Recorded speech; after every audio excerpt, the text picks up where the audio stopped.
रुक जाओ।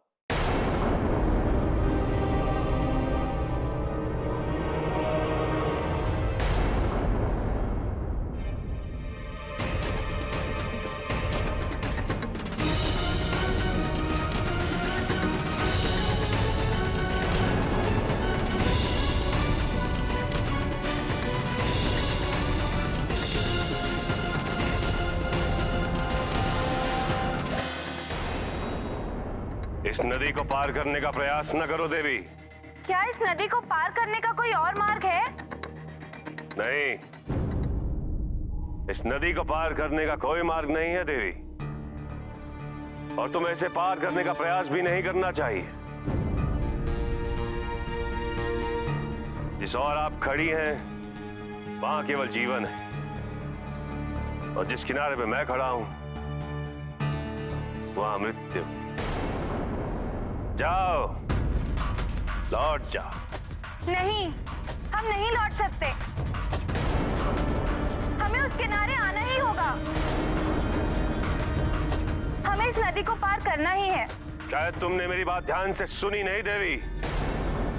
इस पार केवल मृत्यु है, और जिसे तुम किनारा समझ के पार करने की सोच रही हो वो किनारा नहीं, तुम्हारे जीवन का अंत है। हमें इस अंत को प्रत्यक्ष देखना है।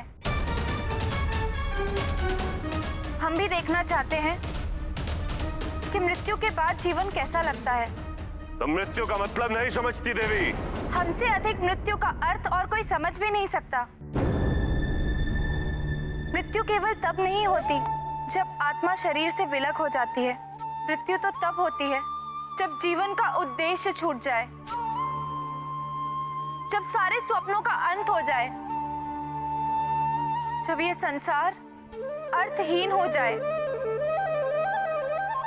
और हमारा अंत तो उसी क्षण हो गया था जिस पल हमारे प्रेम ने हमें त्याग दिया था।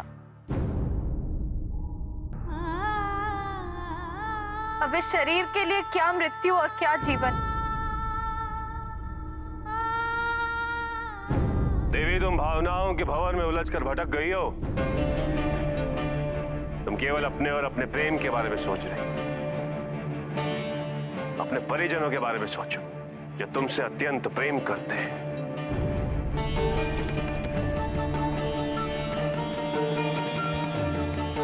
एक मृत शरीर किसी के भी प्रेम के योग्य नहीं होता, और यदि होता तो तुम यहाँ इन मृत शरीरों की चिताएं नहीं जला रहे होते।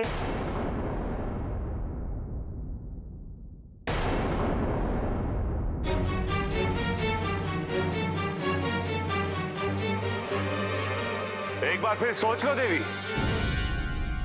तुम इस भंवर में अपने अस्तित्व को मिटा दोगी, जैसे इस समुद्र में मिलकर इस नदी का कोई अस्तित्व नहीं रहा। नहीं, ये नदी समुद्र में समाहित होकर अपना अस्तित्व नहीं खोती, बल्कि अपने अधूरे प्रेम की संपूर्णता को प्राप्त करती है। वैसे ही हम भी अपना सब कुछ गंवाकर अपने प्रेम की संपूर्णता को प्राप्त करेंगे।